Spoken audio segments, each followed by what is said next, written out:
ଧାନ କୁଟିବାର ଜେନ୍ ଶୁଣିବାକୁ ଟିକେ ଅଜବ ଲାଗୁଛି ନା? କିନ୍ତୁ ଏଇ କାହାଣୀ ଭିତରେ ଲୁଚି ରହିଛି ଅତ୍ୟଧିକ ଚିନ୍ତା ବନ୍ଦ କରିବାର ଏକ ଗଭୀର ରହସ୍ୟ। ଆଜି ଆମେ ସେଇ ଜେନ୍ କାହାଣୀ ଭିତରକୁ ଯିବା ଆଉ ଦେଖିବା କେମିତି ଗୋଟେ ଅସ୍ଥିର ମନକୁ ଶାନ୍ତ କରାଯାଇପାରେ। ତେବେ ଗୋଟିଏ ପ୍ରଶ୍ନରୁ ଆରମ୍ଭ କରିବା। ଆମେ କ'ଣ ସତରେ ବହୁତ ବେଶୀ ଚିନ୍ତା କରୁ? ଏମିତି କେବେ ଲାଗିଛି କି ମୁଣ୍ଡ ଭିତରେ ଚିନ୍ତାଗୁଡ଼ାକ ଯେମିତି ଗୋଟେ ଟ୍ରେନ୍ ପରେ ଧାଇଁଛନ୍ତି ଆଉ ତାକୁ ଅଟକାଇବାର କୌଣସି ଉପାୟ ନାହିଁ? ଆସନ୍ତୁ ଏଇଠୁ ହିଁ ଆରମ୍ଭ କରିବା। ତେବେ କାହାଣୀ ଆରମ୍ଭ ହେଉଛି ଏକ ଅସ୍ଥିର ମନର ଚିତ୍ରରୁ। ଭାବନ୍ତୁ, ଆମ ମନଟା ଯେମିତି ଗୋଟେ ମେଘୁଆ ଆକାଶ, ଯେଉଁଠି ଚିନ୍ତାଗୁଡ଼ିକ କଳା ବାଦଳ ପରି ଘୂରି ବୁଲୁଛନ୍ତି। ଆଉ ଏହି କାହାଣୀର ମୂଳରେ ଗୋଟିଏ ବହୁତ ସୁନ୍ଦର ତୁଳନା କରାଯାଇଛି। କୁହାଯାଏ, ମନ ଗୋଟେ ଦର୍ପଣ ଭଳି, ଆଉ ଆମ ଚିନ୍ତା ଆଉ ଇଚ୍ଛା ସବୁ ସେହି ଦର୍ପଣ ଉପରେ ଧୂଳି ପରି ଜମା ହୋଇଯାଏ। ଏହି କଥାଟାକୁ ଟିକେ ମନେ ରଖିଥିବେ, କାରଣ ପୁରା କାହାଣୀ ଏହି ଧାରଣା ଉପରେ ହିଁ ଆଗକୁ ବଢ଼ିବ। ତ କାହାଣୀର ଆରମ୍ଭ ହେଉଛି ଗୋଟେ ବହୁତ ବଡ଼ ମଠରୁ।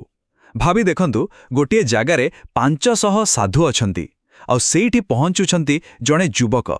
ତାଙ୍କ ମନରେ କେବଳ ଗୋଟିଏ ପ୍ରଶ୍ନ, ସତ୍ୟ କ'ଣ? ଆଉ ସେ ଯୁବକ ଜେନ୍ ଗୁରୁଙ୍କୁ ଭେଟିବା ପରେ ତାଙ୍କୁ ଜ୍ଞାନ ପାଇବା ପାଇଁ ଯେଉଁ କାମ ଦିଆଗଲା ତାହା ବହୁତ ଅଦ୍ଭୁତ ଥିଲା। କୌଣସି ଶାସ୍ତ୍ର ପଢ଼ିବାକୁ କୁହାଗଲାନି କି ଧ୍ୟାନରେ ବସିବାକୁ। ଜେନ୍ ଗୁରୁ ସିଧା ସିଧା କହିଲେ, ଯଦି ସତ୍ୟ ଜାଣିବାକୁ ଚାହୁଁଛ, ତେବେ ନିଜର ପୁରା ଜୀବନକୁ ବାଜି ଲଗାଇବାକୁ ପଡ଼ିବ। ଆଉ ମନେ ରଖ, ତୁମେ ସତ୍ୟ ପାଇବ ବୋଲି କୌଣସି ଗ୍ୟାରେଣ୍ଟି ନାହିଁ। କୁହ, ପ୍ରସ୍ତୁତ ଅଛ? କେତେ ବଡ଼ କଥା! ଏଥିରୁ ହିଁ ଜଣାପଡ଼ୁଛି ଏ ରାସ୍ତା କେତେ କଠିନ। ତେବେ ସେହି ଯୁବକ ହଁ କହିଲେ, ଆଉ ତାଙ୍କୁ ମିଳିଲା ଏକ ଅଜବ ନିର୍ଦ୍ଦେଶ। ପ୍ରଥମତଃ, ମଠର 500 ସାଧୁଙ୍କ ପାଇଁ ଧାନ କୁଟ। ଦ୍ୱିତୀୟ, ଯେତେବେଳେ ଥକିଯିବ ଶୋଇପଡ଼ିବ। ତୃତୀୟ, ଉଠିବା ପରେ ପୁଣି ଧାନ କୁଟିବ। ଆଉ ସବୁଠୁ ଗୁରୁତ୍ୱପୂର୍ଣ୍ଣ, ଚତୁର୍ଥ, ଆଉ କିଛି ବି ଭାବିବ ନାହିଁ। ବାସ୍ ଏତିକି।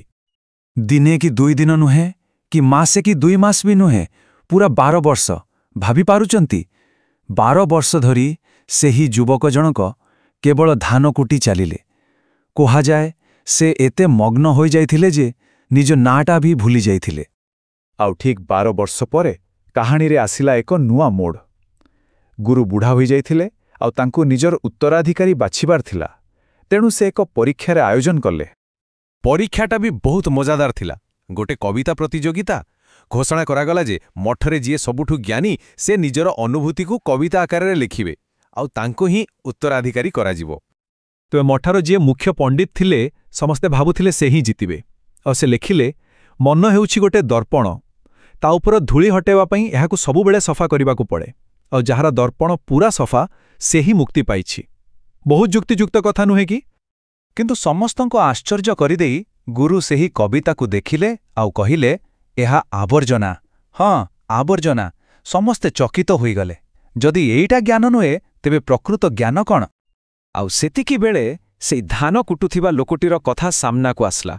ସେ ତ ନିରକ୍ଷର ଥିଲେ, ତେଣୁ ସେ ଯାହା କହିଲେ ତାକୁ ଅନ୍ୟମାନେ କାନ୍ଥରେ ଲେଖିଦେଲେ।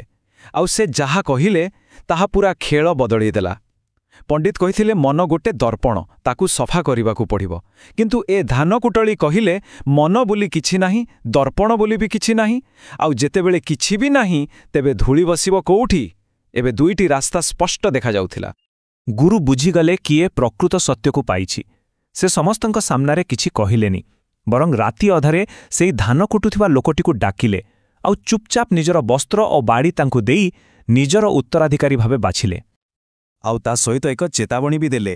କହିଲେ, ଏଠୁ ବହୁତ ଦୂରକୁ ପଳାଅ। ଏଠିକାର ପଣ୍ଡିତମାନେ ଭାବନ୍ତି ସେମାନେ ହିଁ ଶ୍ରେଷ୍ଠ। ତୁମେ ଖାଲି ଧାନ କୁଟି ସତ୍ୟ ପାଇଗଲ, ଏ କଥା ସେମାନେ ସହିପାରିବେନି। ସେମାନେ ତୁମର କ୍ଷତି କରିପାରନ୍ତି। ଦେଖନ୍ତୁ, ଜ୍ଞାନର ଅହଙ୍କାର କେତେ ଭୟଙ୍କର ହୋଇପାରେ। ତେବେ ଏ କାହାଣୀ ତ ଶେଷ ହେଲା, କିନ୍ତୁ ଏହାର ପ୍ରକୃତ ଅର୍ଥ କ'ଣ? ଏହା ଆମକୁ କ'ଣ ଶିଖାଉଛି? ଆସନ୍ତୁ ସେ ବିଷୟରେ କଥା ହେବା। କର୍ମରେ ଧ୍ୟାନ। ଆମେ ସାଧାରଣତଃ ଧ୍ୟାନ କହିଲେ ଭାବୁ ଆଖି ବନ୍ଦ କରି ଚୁପ୍ ହୋଇ ବସିବା। କିନ୍ତୁ ଏହି କାହାଣୀ ଯେନ୍ ଧ୍ୟାନର ଏକ ଅଲଗା ରୂପ ଦେଖାଉଛି। ଏହା ହେଉଛି କୌଣସି କାମରେ ଏତେ ମଗ୍ନ ହୋଇଯିବା ଯେ ମୁଁ ବୋଲି ଯେଉଁ ଅନୁଭବଟା ଅଛି ଆଉ ମୁଣ୍ଡ ଭିତରେ ଚାଲୁଥିବା ଚିନ୍ତା ସବୁକିଛି ଯେମିତି ଅଦୃଶ୍ୟ ହୋଇଯିବ। ତାହେଲେ ଏହାର ଅର୍ଥ କ'ଣ? ଏହାର ଅର୍ଥ ହେଉଛି ପ୍ରକୃତ ଧ୍ୟାନ ଚାଲିବା ବେଳେ, କାମ କରିବା ବେଳେ କିମ୍ବା ଯେକୌଣସି ସାଧାରଣ କାମ କରିବା ବେଳେ ବି କରାଯାଇପାରେ। ଲକ୍ଷ୍ୟ ହେଉଛି କେବଳ ସେହି କାମରେ ନିଜକୁ ପୂରାପୂରି ହଜାଇ ଦେବା। ଯେତେବେଳେ ଚିନ୍ତା କରିବା ବନ୍ଦ ହୋଇଯାଏ, ସେତେବେଳେ ମନ ବୋଲି ଯେଉଁ ଅଲଗା ଜିନିଷଟା ଅଛି ବୋଲି ଆମକୁ ଲାଗେ, ତାହା ବି ଅଦୃଶ୍ୟ ହୋଇଯାଏ।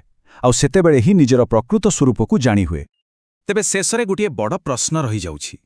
ଯଦି ସତରେ ମନ ଗୋଟେ ଭ୍ରମ, ଯଦି ଆମର ଚିନ୍ତା, ଆମର ମୁଁର ଭାବନା ଏସବୁ କେବଳ ଧୂଳି ପରି, ତେବେ ବାକି ଆଉ କ'ଣ ରହିଲା? ସେଇ ଧୂଳି ହଟିଗଲା ପରେ ଯାହା ବଞ୍ଚିଯାଏ ତାହା କ'ଣ? ଏହି ପ୍ରଶ୍ନ ସହିତ ଆଜିର ଏହି ଆଲୋଚନାକୁ ଏଇଠି ଶେଷ କରୁଛୁ। ଚିନ୍ତା କରିବେ।